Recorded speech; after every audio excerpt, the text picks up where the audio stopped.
Hello student, आप सबका स्वागत है फिर से एक नए वीडियो में। तो इस वीडियो में हम बात करने वाले हैं एसएससी की तरफ से एक वैकेंसी निकाली गई है जिसको जूनियर हिंदी ट्रांसलेटर की वैकेंसी बोलते हैं। इसके अंदर कितनी पोस्ट आई है, इसके अंदर क्या सिलेबस रहता है, क्या एग्ज़ाम होता है, किस तरह से एग्ज़ाम होता है, वो सारी की सारी बात इस वीडियो में करने वाला हूँ।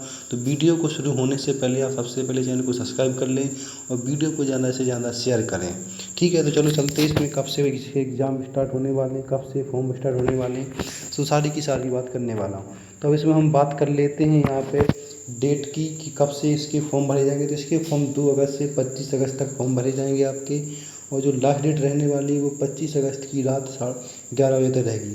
और इसकी जो लास्ट जो डेट रहेगी ऑनलाइन फीस पेमेंट करने की वो 26 अगस्त रहने वाली है। ठीक है, इसके बाद अगर आपको इसमें कुछ भी करेक्शन करना है तो 4 सितंबर से 5 सितंबर के बीच इसमें आप करेक्शन कर सकते हैं।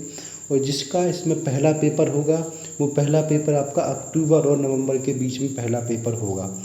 तो ये पूरी की पूरी डेट बता दी गई किस डेट को क्या होने वाला है, तो इन डेट को आप अच्छे से देख सकते हैं। ठीक है, अब नेक्स्ट चलते हैं कि इसके अंदर किस किस की पोस्ट है, कितनी सैलरी रहती है, क्या नहीं रहता है, कितना ग्रेड पे रहता है, वो सारी की सारी बात करनी। तो इसके अंदर टोटल आपकी 4 पोस्ट निकली हुई हैं। 4 पोस्ट निकली, 4 कैटेगरी के अंदर इसको बांटा गया है। इसके अंदर जूनियर ट्रांसलेशन ऑफिसर होता है इन द सेंट्रल सेक्रेटरीट के अंदर। ठीक है, तो जिसकी जो लेवल होता 6 लेवल होता है, जिसकी 3500 से 1100 हज़ार ग्रेड पे होती है। ठीक है, इसके बाद दूसरा पोस्ट है आपका जूनियर ट्रांसलेटर ऑफिसर, JTO बोलते हैं जिसको हम, ये आर्म फोर्स में होता है, हेड क्वार्टर में बैठता है। ठीक है, जो लेवल 6 के अंदर आता है जिसका 3500 से, ये भी सेम वही ग्रेड पे इसका भी है। ठीक है, इसके बाद तीसरा वैकेंसी आता है जूनियर हिंदी ट्रांसलेटर। जो जूनियर हिंदी ट्रांसलेटर होता है इसके अंदर जूनियर ऑफिसर आ जाता है। ठीक है, इसके अंदर थोड़ी वेरियस वैकेंसी होती है जो सेंट्रल गवर्नमेंट के अंदर काम करते हैं। तो ये भी लेवल 6 में आता है जिसकी 3500 से 11,000 ग्रेड पे सैलरी होती है। ठीक है, जो लास्ट आती है आपकी पोस्ट, इसकी सैलरी अच्छी होती है, ये होती है senior Hindi translator in the various central government ministry के अंदर बैठता है। ये लेवल 7 में आता है। इसकी होती है 4500 से 1,82,000 तक सैलरी आपकी यहाँ पे इसकी हो जाती है। तो इनकी सैलरी के बारे में बता रखा कि इसकी 35,400 से स्टार्ट होती है, 1,12,000 तक होती है। ग्रेड पे नहीं है, सैलरी बता रखा है पूरा का पूरा यहाँ पर। ठीक है, क्योंकि कभी कभी ग्रेड पे बता रखा होता है। तो ये सैलरी होगी, ये पोस्ट होगी, तो इसको आप अच्छे से देख लीजिएगा। इसके बाद नेक्स्ट टॉपिक पे चलते हैं कि इसके अंदर कितनी वैकेंसी आई हैं।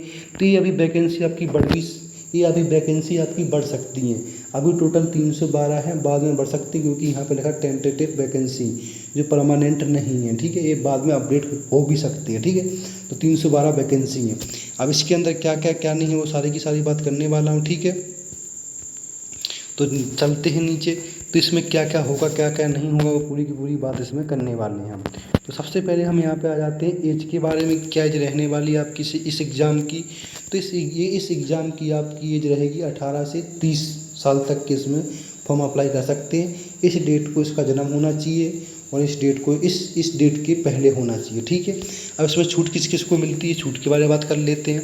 तो इसमें छूट SC और ST को 5 वर्ष की मिलती है, OBC को 3 वर्ष की, PWD को 10 वर्ष। इस तरह से यहाँ पे एज के बारे में रिलेक्शन दे रखा है कि इसको कितना एज में छूट मिलता है। ठीक है, इसके बाद नेक्स्ट में आ जाते हैं। नेक्स्ट यहाँ पे आ जाता है आपका यहाँ पर नेक्स्ट आपका आ जाता है कि एग्ज़ाम कैसे क्या प्रोसेस होगा, वो सारी की सारी बात यहाँ पे बता रखी है। तो इस वीडियो को आप अच्छे से पढ़ सकते हैं, इसका लिंक आपको डिस्क्रिप्शन में मिल जाएगा। ठीक है, वहाँ पे जाके इसको आप अच्छे से पढ़ सकते हैं। तो अब इसमें नेक्स्ट करेंगे तो पूरा का पूरा PDF देखना पड़ता है हमें, तो जब बताते हैं हम आपको। तो ऐसे ही इंपॉर्टेंट अपडेट के लिए चैनल को सबसे पहले तो सब्सक्राइब कर लें और वीडियो को ज़्यादा से ज़्यादा शेयर करें। ठीक है, अब इसमें क्या क्या डिग्री लगने वाली वो पढ़ लीजिएगा।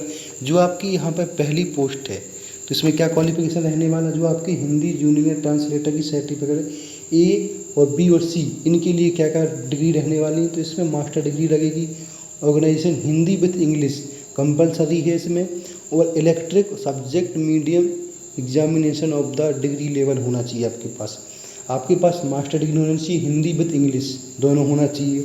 ठीक है, इसके बाद जो आपका दूसरा लेवल आ जाता है, इसमें भी objective master degree recognisation university in English with Hindi, English with Hindi होना चाहिए और हिंदी विथ इंग्लिश होना चाहिए, ठीक है। इसके बाद नेक्स्ट आ जाते हैं, दूसरी डिग्री आपकी आ जाती है मास्टर डिग्री, हिंदी में होना चाहिए इंग्लिश में। तो ये इसमें बता रखा है या आपके पास हिंदी विथ इंग्लिश या इंग्लिश विथ हिंदी या फिर दोनों डिग्री चलेंगी, जो हिंदी इंग्लिश तो अलग अलग डिग्री वो चलेंगी, इनमें से कोई एक आपके पास होना चाहिए, इतने ऑप्शन दे रखे हैं, ठीक है। तो ये होना चाहिए, मतलब मास्टर डिग्री आपको चाहिए, जिसने मास्टर डिग्री कर रखी वो इसको भर सकता है।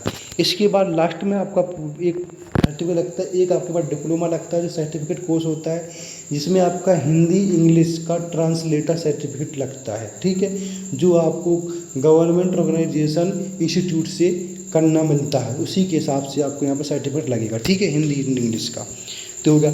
अब जो आपकी नेक्स्ट बचती है पोस्ट, जो पोस्ट होती है डी वाली, सीनियर हिंदी ट्रांसलेटर की, इसके अंदर क्या लगता है, इसके अंदर master degree recognition with English Hindi compulsory, मतलब सेम डिग्री इसके अंदर भी वही है, या तो इंग्लिश की अलग होना चाहिए, इंग्लिश की अलग, हिंदी की अलग, इंग्लिश की अलग, या फिर दोनों की साथ में इंग्लिश विथ हिंदी या इंग्लिश विथ हिंदी। इस तरह से इसका भी वही सेम प्रोसेस है, बट इसमें थोड़ा कंप्यूटर का कुछ अलग होगा, तो कंप्यूटर के बारे में पढ़ लेते हैं क्या बताया क्या नहीं। तो इसमें आपको सेंसेशनल एप्लीकेशन का पूरा का पूरा आपको यहाँ पे नॉलेज होना चाहिए, ठीक है।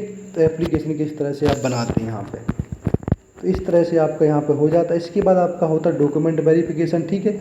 एग्जाम होने के बाद आपका क्या हो जाएगा, डॉक्यूमेंट वेरिफिकेशन होगा, वो आपका जहाँ पे बुलाया जाएगा वहीं पे आपको डॉक्यूमेंट वेरिफिकेशन होने वाला है, ठीक है। डॉक्यूमेंट वेरिफिकेशन के बाद यहाँ पे अप्लाई कैसे करते हैं, तो अप्लाई के बारे में बता दिया, फीस कितनी, फीस 100 रुपये लगेगी इसमें, ठीक है। ओबीसी वाला एसटी वालों के लिए कोई फीस नहीं लगने वाली है। अब इसमें हम एग्ज़ाम के बारे में बात कर लेते हैं, क्या एग्ज़ाम रहने वाला क्या नहीं, ठीक है। इसके एग्ज़ाम जो आपके यहाँ पर सेंटर एग्ज़ाम जो एग्ज़ाम सेंटर वो कहाँ पढ़ सकते हैं उसके बारे में इसमें बता रखा है पूरा डिटेल से। तो इन एग्ज़ाम सेंटर को आप देख सकते हैं यहाँ पे भागलपुर में, पटना, आगरा, बरेली, कानपुर, लखनऊ, मेरठ, प्रयागराज, बनारसी। तो इस तरह से यहाँ पर पूरे के पूरे यहाँ पर जोन के हिसाब से आपके यहाँ पर सेंटर दे रखे, तो इनको आप देख लीजिएगा कौन सा जोन आपका, ठीक है। तो इसके बारे में तो बताने वाले, कोई जोन है तो आपको वहाँ पर पता चलेगा कौन सा जोन क्या है। अब आ जाते हैं एग्ज़ाम के बारे में कि एग्ज़ाम आपका किस टाइप से होता है, कितने पेपर होते हैं, वो सारी की सारी बात करने वाला हूँ। तो इसके अंदर आपके 2 पेपर होते हैं, पहला प्री, दूसरा मेन होता है। पहला सिर्फ क्वालीफाई होता है, क्वालीफाइंग के लिए, ठीक है, मेन एग्ज़ाम में बैठने के लिए। तो क्या क्या आता है इसमें देख लीजिएगा। जो पहला पेपर आपका होता है, पूरा पेपर ये आपका ऑब्जेक्टिव टाइप होता है, कंप्यूटर बेस्ड पेपर, जिसके अंदर 2 सब्जेक्ट आते हैं। कितने, जनरल हिंदी, जनरल इंग्लिश, जो टोटल 100 नंबर के होते हैं, 100 क्वेश्चन आते हैं, दोनों 200 नंबर के आ जाते हैं, ठीक है। कितने, 200 नंबर के, जिसके लिए आपको टोटल 2 घंटा टाइम मिलता है। सेकंड पेपर में आपको लिखना होता है, इसमें ट्रांसलेट करना होता है और ऐसे लिखना होता है, जो टोटल 200 मार्क्स का होता है। इसके लिए आपको 2 आवर्स मिलते हैं। पहले ऑब्जेक्टिव टाइप होते हैं, दूसरा आपको लिखना पड़ता है मेन एग्ज़ाम, जो 200 नंबर का होता है, ठीक है। इस तरह से आपका एग्ज़ाम हो जाता है, ठीक है। Paper 1 will contain object type होते हैं ओनली, ठीक है। इसके बाद नेगेटिव मार्किंग जो सेकंड पेपर है, उसमें नेगेटिव मार्किंग क्या होती क्या नहीं होती, तो उसमें देख सकते हैं। नेगेटिव मार्किंग एक 1/4 each wrong answer in paper first, जो पहला पेपर है उसमें होगी आपकी 1/4 नेगेटिव मार्किंग। इसके बाद therefore advice keep in mind while answering, आपको आंसर देख के करना है, ठीक है। तो पहले पेपर में 1/4 की आपकी नेगेटिव मार्किंग होती है, तो ये देख लीजिएगा। इसके बाद नेक्स्ट जो आपका यहाँ पे आ जाता है पेपर, तो किस तरह से पेपर होगा, यहाँ पर पूरा सिलेबस के बारे में बता क्या क्या सिलेबस आएगा। तो सिलेबस देख लीजिए, पहला पेपर होता है कंप्यूटर बेस्ड पेपर होता है, इसमें पूरे के पूरे क्या क्या आ जाते हैं आपकी इंग्लिश और हिंदी का पूरा पोर्शन यहाँ पे आ जाता है। दूसरे में आपको हिंदी में ऐसे लिखना होता है और इसमें आपको ट्रांसलेट करना होता है इंग्लिश से हिंदी, हिंदी से इंग्लिश, वो इसमें हो जाता है, ठीक है। तो यहाँ पे आपका सिलेबस पूरा हो गया, कुछ सिलेबस ज़्यादा कुछ है नहीं, बेसिक हिंदी होना चाहिए, बेसिक इंग्लिश, ठीक है।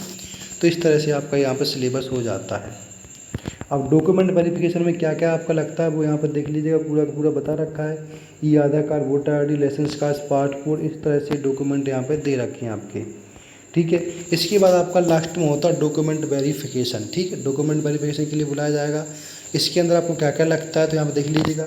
10 की मार्कशीट, 12 की मार्कशीट, ट्रांसलेट का experience certificate, caste certificate, personal disability कोई है तो वो लगेगी, या किसी सर्विस में गए तो उसका सर्टिफिकेट लगेगा। तो इस तरह से यहाँ पे डॉक्यूमेंट होता है, इनको आप पढ़ सकते हो। पोस्ट यहाँ पर प्रेफरेंस के बारे में बता रखा है कि किस पोस्ट को क्या प्रेफरेंस देनी है, ठीक है। तो इस तरह से पूरी की पूरी डिटेल्स हमने बता दी गई है। तो अगर डिटेल्स आपको अच्छी लगती है तो चैनल को सब्सक्राइब कर ले, वीडियो को ज़्यादा से ज़्यादा शेयर करें, और इसके बारे में कुछ और जानकारी चाहिए तो हमारे चैनल पर कमेंट करके जरूर बताएं। कमेंट करके बताओगे तो उसके बारे में वीडियो आपको बना के डाल दिया जाएगा।